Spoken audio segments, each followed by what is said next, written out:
서울대 입구역 역세권에서 주인이 거주할 수 있는 30평대 주인 세대가 있고 대지 평수가 60평인데 20억이라면 굉장히 매력적인 금액인 거잖아요. 시골로 내려가셔야 되는 상황 때문에 매매를 결정하게 된 물건 소개 지금 시작해 보겠습니다. 안녕하세요, 반갑습니다. 오늘은 넓은 주인 세대가 있는 물건을 소개해 드리려고 합니다. 보통 주인 세대가 20평이면 대지가 한 40평에서 50평 정도 밖에 되지 않으니 주인 세대가 작을 수밖에 없습니다. 그런데 오늘 소개할 물건은 대지도 60평이고 매매가도 20억, 평당 3천만원대에 나온 물건을 소개해 보려고 합니다. 보이시는 길에 약간의 언덕이 있는 느낌이 있으실 수 있는데 크게 거부감이 있는 정도는 아니고 긴 구간의 경사가 아니다 보니까 임대차 시에 큰 장애물로 작용하지는 않습니다. 먼저 위치 정보 보겠습니다. 관악구 봉천동입니다. 서울대 입구역까지는 300m 거리에 위치해 있다는 것이 가장 큰 특징입니다. 남부 순환로와도 직선으로 내려가면 굉장히 접근성도 용이하고 임대차 수요도 굉장히 많은 곳이라고 보셔도 무방합니다. 물건 정보입니다. 관악구 봉천동에 위치한 물건이고요. 대지 면적은 60평, 제 1층부터 지상 3층까지 2015년도에 사용 승인된 건물입니다. 매매 가격은 20억, 월세는 관리비 포함해서 834만원이 나옵니다.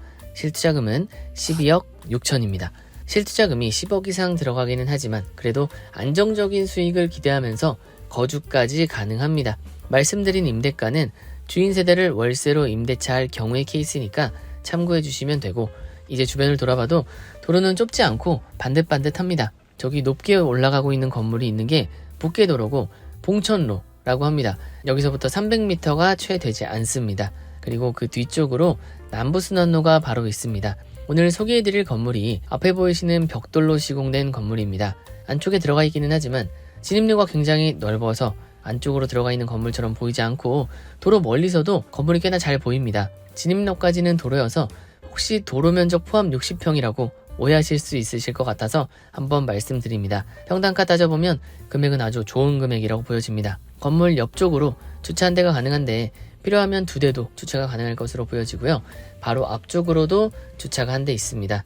반지하부터 층별로 호실이 5개씩 있으니까 방 사이즈도 꽤나 클 것으로 예상이 됩니다. 건물 경계선을 따라 안쪽으로 한번 돌아보는데 건물은 튼튼하게 잘 지어진 것 같습니다. 물론 약간의 지대가 있어서 반지층에 물이 들어가거나 하지는 않을 것으로 생각됩니다. 내부 바로 이어서 살펴보겠습니다. 들어오면 전기 계량기함이 보입니다. 계량기가 각각 있다는 건 세입자들 각각이 전기세를 부담한다는 것이겠죠. 그리고 건물 안쪽에 문이 하나 있는데 열어보면 보일러가 5개 있습니다. 이것 또한 세입자별로 가스비를 개별 부과하신다고 보시면 되겠습니다. 보통 15년 정도 된 건물들은 전기나 가스가 층별로 되어 있는 경우도 있기 때문에 한 번 더 짚어들어 봤습니다. 1층이랑 2층도 지하랑 동일하게 총 5개씩 원룸으로 구성되어 있고 안쪽으로는 보일러실이 있는 구조를 하고 있습니다. 주인층 한번 살펴보겠습니다. 들어오면 다른 집보다 현관 공간이 넓다고 느껴졌고 중문이 하나 설치되어 있습니다. 들어오면 오른쪽으로는 방이 하나 있고 거실이 있는 구조입니다. 거실 안쪽에 재미있는 공간도 하나 마련해둔 모습이 보입니다. 그 옆으로 작은 방이 하나 있고 안쪽에 문을 열면 세탁실 공간이 있습니다. 출입문 쪽 옆방을 살펴보는데 아버님을 모시고 계셔서 매매를 하시게 되면 시골로 가실 거라고 하십니다. 그 옆으로 화장실 한번 살펴봤습니다. 주방은 기역자 모양으로 되어 있어서 공간 활용도도 좋을 것 같습니다.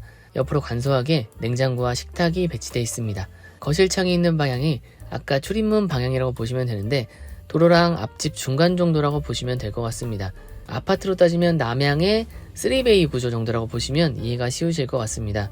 앞쪽 건물이 높지 않아서 해가 들어오는 건 문제 없을 것으로 보여집니다. 마지막으로 안방인데 안방에는 붙박이장이 한쪽 면에 있고 별도로 화장실이 한 개가 있습니다. 안쪽으로는 다용도실 겸 보일러실로 사용 중인 공간이 있습니다. 주인층 방은 다 봤고 이제 옥상으로 올라가서 살펴보겠습니다. 아무래도 주인이 거주하시다 보니까 층마다 화분이 많이 보입니다. 옥상으로 올라왔습니다. 옥상 난간 상단을 모두 징크 소재의 판넬로 덮어둔 모습이 인상적입니다.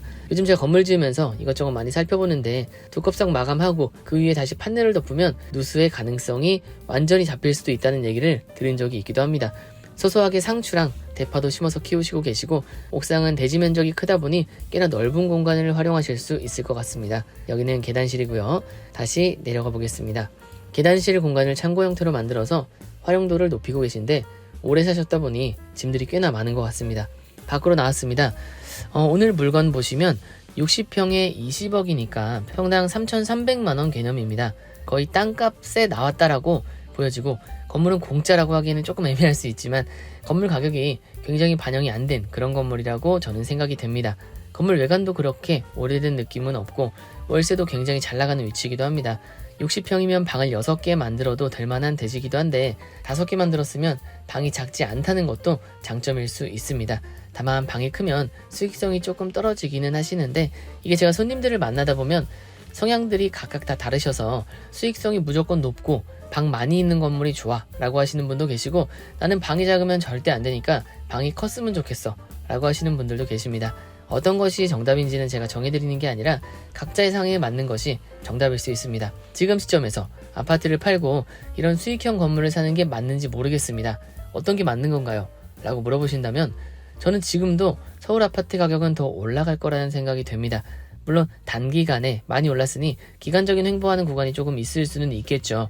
그런데 아파트가 더 오른다고 해서 지금 내가 당장 현금 흐름이 필요한데 아파트 갖고 있으세요 라고 한다면 이건 또 정답이 아닌 것처럼 상황에 맞는 물건이 있다고 생각을 합니다. 그래서 다양한 물건 많이 소개해 드리려고 노력을 하고 있고요. 오늘은 서울대 입구역 인근에 있는 평당 3,300만원에 나온 금매 물건을 소개해 드렸습니다. 오늘 영상도 도움 되셨다면 구독, 좋아요 부탁드리고 댓글도 하나씩 남겨주시면 감사드리겠습니다. 오늘도 영상 시청 감사합니다.